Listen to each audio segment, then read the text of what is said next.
one of the things that I love about the Super Bowl is that they bust out the best. I mean, like the Joe Montanas of the world show up at the Super Bowl because somebody's going to pay him probably to go. And Yeah, I don't have a problem. I don't I have a remember problem the with that, by first the one I way. went to. There was like DK Metcalf on like a tricycle. You see a lot of weird stuff during Super Bowl week. Yeah, and New Orleans, I mean, it's the best. I don't know. Were you at Super Bowl 47 when the Niners Ravens? No. Before my time, unfortunately. Yes, that was an epic week in New Orleans. So I am a little jealous of the Eagle media and the Kansas City media, but man, it wasn't like the Niners just missed it by a hair, right? I mean, we kind of saw this coming on like an iceberg. So it wasn't a surprise, but man, it was still disappointing this week to see all the partying going on in New Orleans and know how much fun that is. But it's also great because they bust out guys like Joe Montana, and we're going to share the screen here. Joe was on television, and our good friend Coach Yak has put this out on his Twitter. He was on the Rich Eisen show. Listen to what Montana said here. It's pretty good stuff.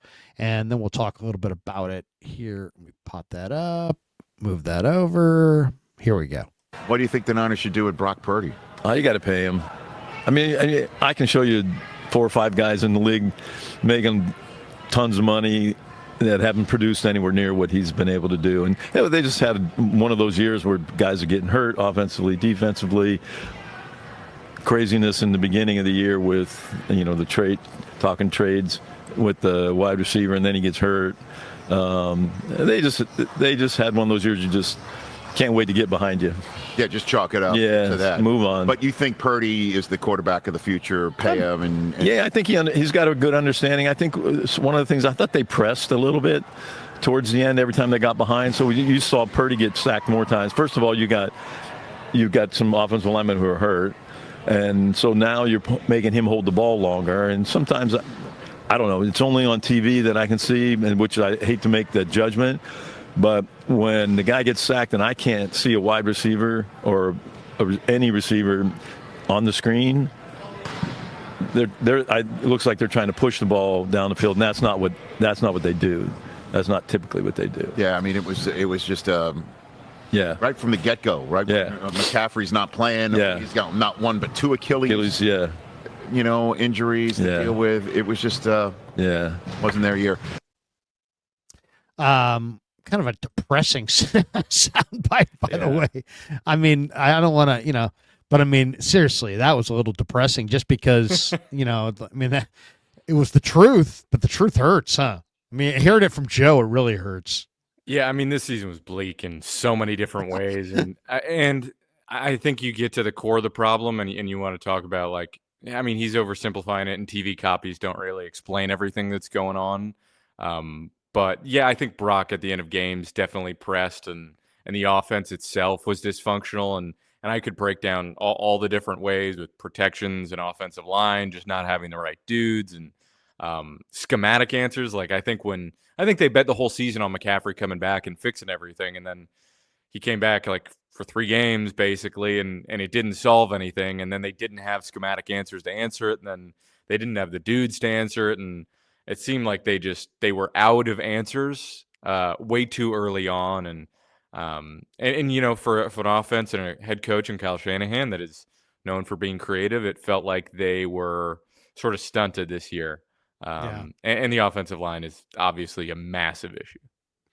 I mean, I just think that it's really not just the offensive line. I agree it is the offensive line. It's a major part. They need a new center. They need a new guard. They need a new tackle. They need at least 3 good offensive linemen, I think, out of this draft. They got to keep adding to their mix. But and maybe start investing in some, a little bit bigger bodied guys, because the league seems to be going towards a little bit of a physical offensive lineman, a big bodied guy that also can move. Instead of just being able to move, you got to have sometimes guys who are 315, 320 that can move, not 285. But we'll see if they, what they bring in as far as their offensive line. Forrester likes guys who can move and athletes and that kind of thing. But it's going to be really interesting just to see what they do. But back to the Montana point, I thought the question was, or the point that he made was, you have to pay this guy. And it's like, of course, that's the only conclusion I think, I mean, they ultimately have to pay this guy. He's done a lot. I mean, the market's the market. And it sounds like from the whispers that we're getting, Jake, that it doesn't sound like these guys are headed towards elongated holdout situation that goes into the spring. But then you never know, because Parag's a tough negotiator, and this is, Kyle Strongen's biggest high profile named client, I believe, at least on the 49ers he is.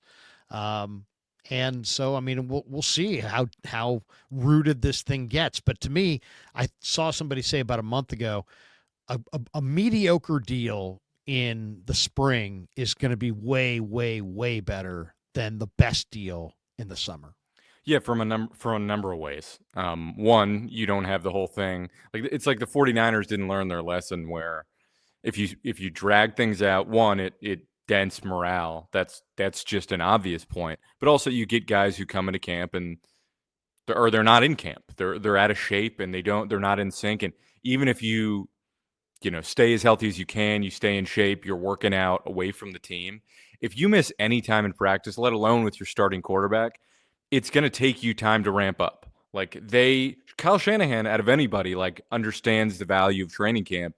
And yet year after year, they drag these things out, and it becomes exhausting. These guys don't come in healthy, and they're not ready to go, because it's just different. When you get the pads on, when you're actually installing stuff, it's different. So from that perspective, and then obviously the earlier you get it done, the cheaper it's going to be. Now, one point with that, it's not actually going to cost them $50 million on the cap. I think people have a misunderstanding of that, whatever the number is. If it even ends up being quote unquote 60, the way these things get structured is like, Brock's going to cost like 20 million, and then like 25, or it's going to escalate and it'll get up. But like, remember, Jimmy Garoppolo, I want to say his first year was like 38 million on the cap, and that was like a concrete cap hit. They eventually restructured it later on, but like, Jimmy cost, like, if I'm not mistaken, like $38 million in his first year of that extension, which was a different time, and they wanted to front load it. But like, Brock is not going to cost that. He's going to cost half of that in his first year. So they're still going to have the ability to make moves and maneuver, and the cap keeps going up by at least 10 million every year. So they're still going to have flexibility. It's just going to get tougher once you pay the quarterback. I do think it's probably, even though I'm sure they've mapped out all of it either way and what they're going to spend in free agency, but it would be nice to have the Purdy thing done before the beginning of free agency. To me, that seems like the ideal time to get it done. Then you at least know you have that.